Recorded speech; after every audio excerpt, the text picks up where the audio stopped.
Selamat siang, Bapak Ibu peserta ISIS. Sebelumnya saya ucapkan terima kasih tentunya kepada ISIA Indonesia ya sudah memberi kesempatan mengisi sesi hari ini. Gitu ya. Judul sesi yang akan saya sharing hari ini terkait dengan role of analytics ya khususnya di bidang supply chain visibility management. Nah,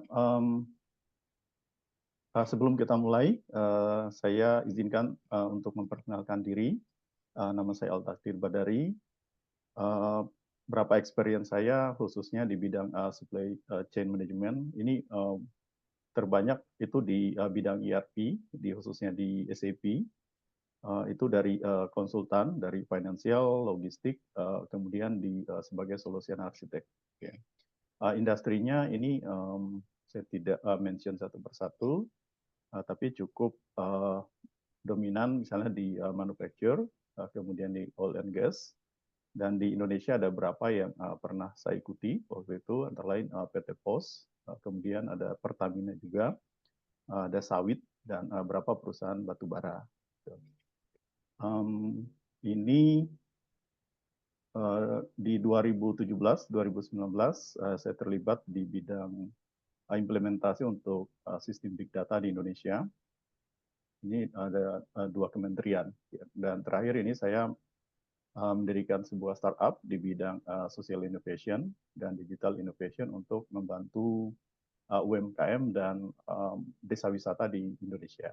Ini kurang lebih profil saya. Nah, lanjut. Ini table of contents. Sorry, ini masih ada yang nggak update. Jadi, saya akan menyampaikan pentingnya supply chain visibility atau SCV. Kemudian saya jelaskan sedikit tentang definisi, karena biasanya di setiap perusahaan akan menggunakan terms yang berbeda. Jadi ada juga role dan types, benefit, challenges, kemudian ada contoh teknologi, kemudian future analytics, dan diakhiri tentunya dengan sebuah kesimpulan nantinya. Nah, ini yang mendasari ya Bapak Ibu sekalian. Jadi ada dua terms yang saya angkat kenapa supply chain visibility management itu penting. Yang pertama adalah di sini kita bisa lihat terkait dengan less visibility di bidang supply chain itu sendiri.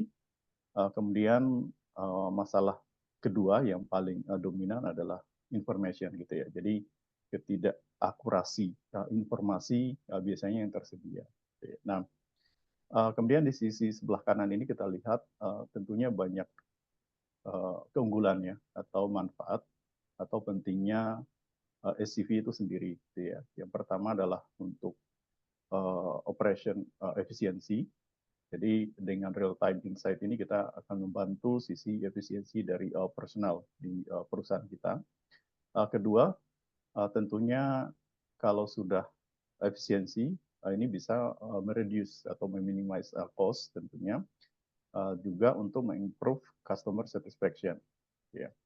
Dan poin berikutnya adalah untuk memitigasi risiko. Jadi biasanya ini akan ikut di berapa di konteks seperti operasional, kemudian untuk cost itu akan mitigasi risikonya juga ini biasanya otomatis akan ikut gitu ya. Dan terakhir itu memberi kesempatan ya untuk decision making, peluang untuk membantu kita menghasilkan sebuah keputusan yang diambil oleh manajemen gitu ya di dalam perusahaan. Dan tentunya ini harus dibantu oleh data ya. Jadi kita sebutnya data driven insight gitu ya. Dan ini akan memberikan benefit baik itu untuk operasional kemudian untuk strategi perusahaan. Nah, saya ingat sendiri tentang definisi kemudian key konsep. Jadi biasanya kita menggunakan terms yang berbeda di perusahaan kita masing-masing. Jadi supply chain visibility itu terkait dengan apa? Itu terkait dengan ability to track dan monitor produk. Gitu ya. Jadi kita monitor produk, kemudian juga kita bisa monitor prosesnya, dan terakhir itu tentunya ada informasi gitu ya yang disediakan di dalam SCV itu sendiri. Nah, key konsepnya SCV itu seperti apa?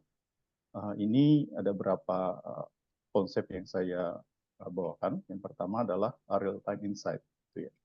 Real time insight-nya itu di sisi mana? Tentunya di inventory levels. Kemudian juga ada yang shipment statusnya. Jadi kita bisa track and trace juga di dalamnya. Dan tadi masih related dengan risk mitigation gitu ya. Jadi potensial disruption-nya juga kita bisa monitor di dalam supply chain. Gitu. Jadi dua terms ini, definisi dan konsep ini yang saya bawakan hari ini. Nah, rules-nya apa saja? Saya membawakan dua konsep besar. Significance-nya seperti ini, ya insight dan optimize supply chain operation. Rule ini biasanya ada di hampir semua industri yang terkait dengan supply chain juga. Ini sudah umumnya menggunakan ini. Gitu ya. Kemudian di sisi function, level operation-nya itu untuk apa? Kita bisa predict future demands ke depannya. Kemudian juga nanti kita bisa provide information gitu ya. Jadi kita butuh action apa dan itu umumnya berdasarkan insight dari significant level yang ada di atas ini tadi. Gitu ya. Jadi akan membantu di perusahaan kita apa yang akan kita putuskan, apa yang akan kita rekomendasikan, gitu ya, atau action apa yang akan kita ambil, dan itu akan dibantu leverage dari yang namanya supply chain visibility.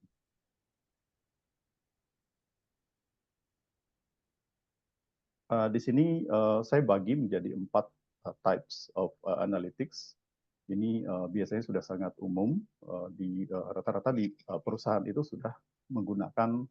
Jadi ada yang menggunakan umumnya sampai di level prediktif, atau juga mungkin masih ada yang di level paling bawah di descriptive analytics. Gitu ya.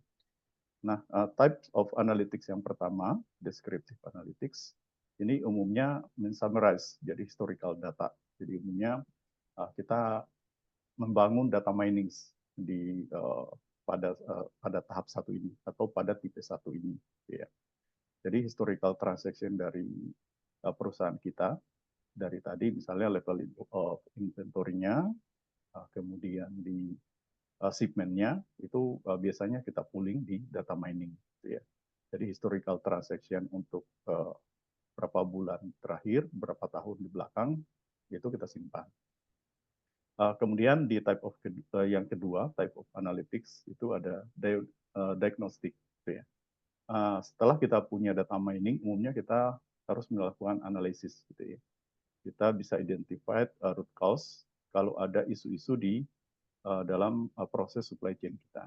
Oke, jadi nanti akan kelihatan di diagnostiknya ini. Oke. Yang ketiga adalah prediktif.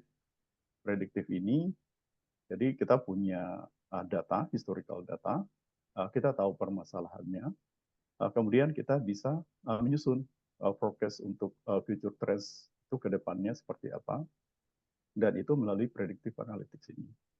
Lebih advance lagi, kita punya prescriptive. Jadi kita punya data, kita paham isunya seperti apa, kita mampu membuat trennya, kita bisa menyusun rekomendasi gitu ya, dan action apa yang diperlukan gitu ya, dan yang harus diambil oleh perusahaan kita. Jadi tipe analytics inilah yang ini umumnya digunakan di dalam supply chain visibility management. Gitu ya. Benefit tentunya banyak yang bisa kita dapat ya dengan mengimplementasikan analytics di dalam supply chain. Tadi juga seperti di slide sebelumnya. Dan yang pertama tentunya itu untuk improve demand forecasting. Gitu ya. Lainnya adalah enhance inventory management. Jadi dengan analytics enables, kemudian kita implementasikan di inventory level, tentunya itu akan memberi efektivitas kepada sistem supply chain dan inventory kita. Juga untuk better risk management gitu ya. Dan ini bisa meningkatkan supply chain agility. Gitu ya. Jadi analytics itu membantu perusahaan untuk memitigasi risiko gitu ya di dalam, dan juga sekaligus untuk mengimprove kemampuan supply chain kita atau supply chain agility. Dan yang terakhir itu biasanya kita sebutnya UUD ya, ujung-ujungnya lebih ke duit, Bapak Ibu. Jadi itu kita ada cost saving di dalamnya dan operational efficiency. Jadi dua konteks ini biasanya selalu akan ikut apabila kita sudah mengimplementasikan di SCV. Ya. Kita sudah, setelah kita pahami ya gitu ya, secara benefit apa, tapi kemudian tentunya ada tantangan ya pada saat kita mengimplementasikan analytics. Jadi umumnya ini yang kita hadapi, ada kurang lebih 4 yang saya angkat.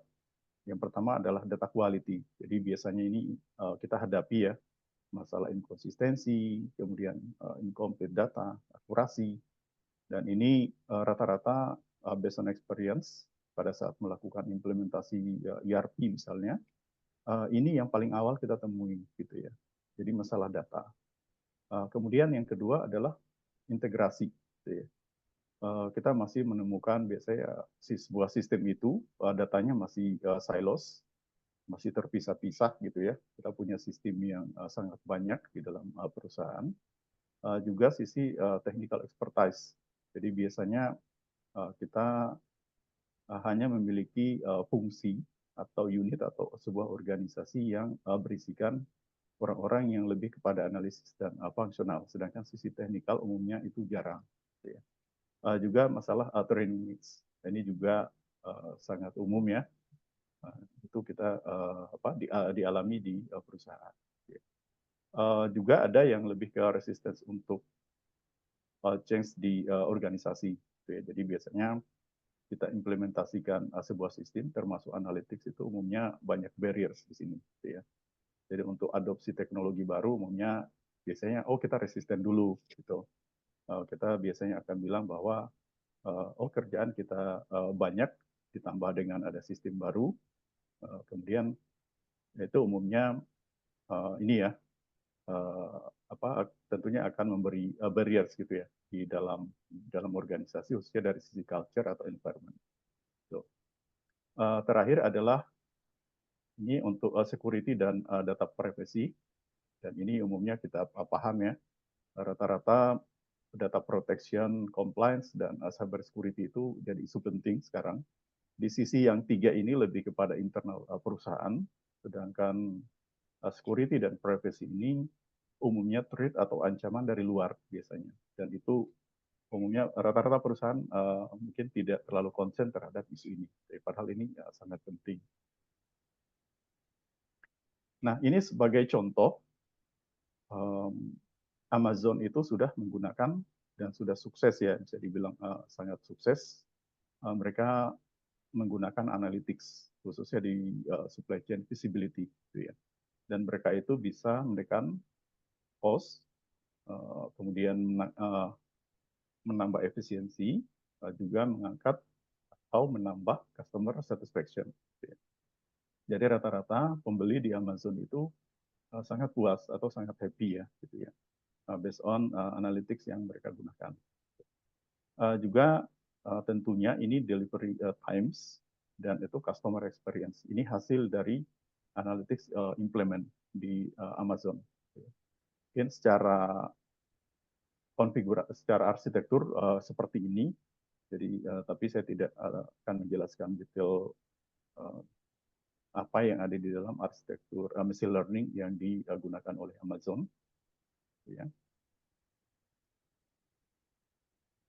Nah, untuk tools dan teknologi terkait dengan supply chain visibility, tools-nya di sisi atas, ini yang pertama ya, jadi umumnya biasanya kita akan punya data visualization tools, data visualisasinya, dan ini dia harus terhubung ke apa? Ke sistem ERP kita misalnya, atau sistem lain yang ada di dalam perusahaan.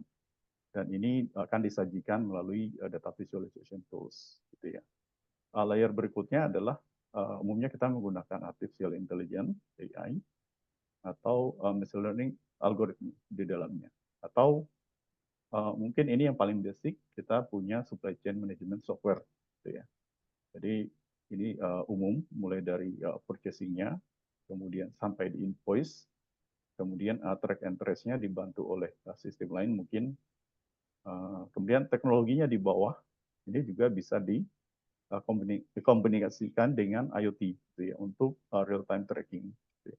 Jadi umumnya untuk proses shipment atau pengiriman barang dari supplier masuk ke perusahaan kita, sebaliknya dari perusahaan dia masuk ke customer kita, ini kita bisa real time tracking gitu ya semuanya. Dan itu didukung oleh cloud computing untuk penyimpanan tentunya. Jadi data-data yang dihasilkan dari tools di atas itu ditambah dengan real time tracking, umumnya kita akan simpan di sini. Gitu ya. Jadi kita harus punya storage dan processing yang besar tentunya ya, gitu ya, untuk menghasilkan sebuah informasi yang bisa kita olah sehingga menjadi sebuah alat untuk mengambil keputusan.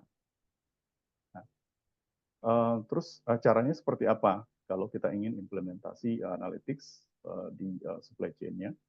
Jadi 4 step besar ini yang bisa kita gunakan. Yang pertama adalah define objective dan KPI, gitu ya. Jadi kita KPI apa yang akan kita capai dari analytics ini.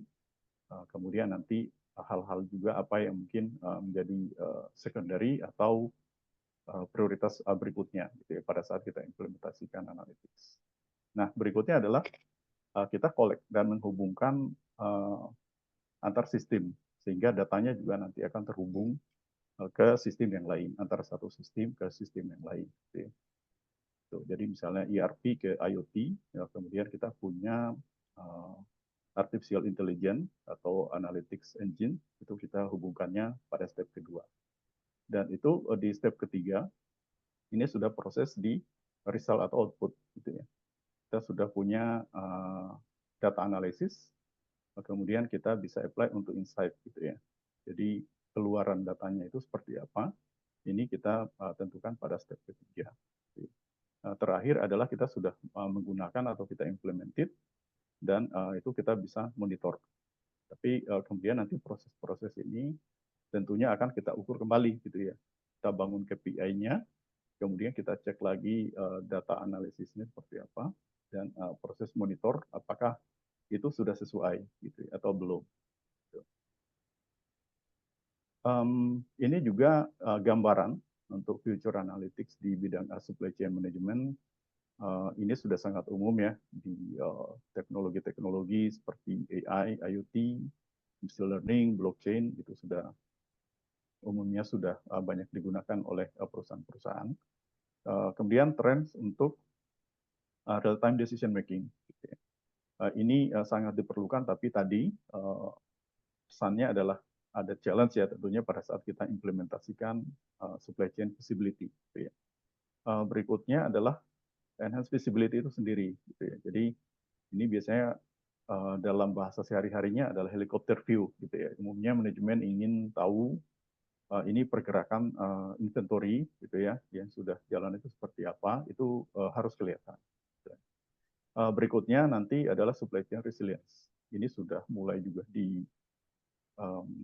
diimplementasikan oleh banyak perusahaan sehingga proses supply chain-nya itu secara utuh itu mengarah kepada yang namanya resilience. Gitu ya. Nah, di outlook-nya ini saya tambahkan satu step sendiri bahwa kita nanti akan dapat gain competitive edge tentunya untuk di landscape di logistik kita, gitu ya, di supply chain management kita. Nah, sebagai penutup ini kurang lebih tadi tentunya pemahaman tentang supply chain visibility, analytics enablers di dalamnya, gitu ya, mencakup data collection, analisis itu sendiri. Juga tadi ada beberapa kita sebutnya mungkin benefit atau manfaat ya Bapak Ibu terkait dengan untuk prediction, demand prediction, untuk inventory planning yang mengarah kepada operational efficiency, gitu ya. Kemudian juga untuk responsibility dan transparansi, gitu ya. Dan terakhir adalah ya ini yang paling penting juga, itu mitigasi risiko atau risk management, gitu ya. Jadi selain secara supply chain-nya itu terukur, kita juga tahu gitu ya secara risikonya itu seperti apa gitu ya, untuk proses supply chain di perusahaan kita. Ya nanti dengan implementasikan analytics ini tentunya perusahaan ya bisa mendapat ya namanya visibility gitu ya untuk supply chain-nya, improve untuk responsif, kemudian untuk optimize overall operation gitu ya di dalam perusahaan. Jadi tidak hanya untuk supply chain sendiri, tapi keseluruhan overall operation di dalam perusahaan. Gitu ya. Nah, demikian Bapak Ibu presentasi singkat dari saya terkait dengan analytics untuk visibility supply chain visibility management. Saya kembalikan ke Bu Bayan. Terima kasih Pak, terima kasih Pak Al Takdir atas penyampaian materinya Pak. Iya, betul banget ya Pak ya, sekarang nih isu cyber security ya lagi happening banget. Betul Di Bu. supply chain juga ternyata butuh visibility data ya Pak. Visibility data dan jangan lupa data protection ya. Kalau cyber security-nya itu penting. Hmm. Oke,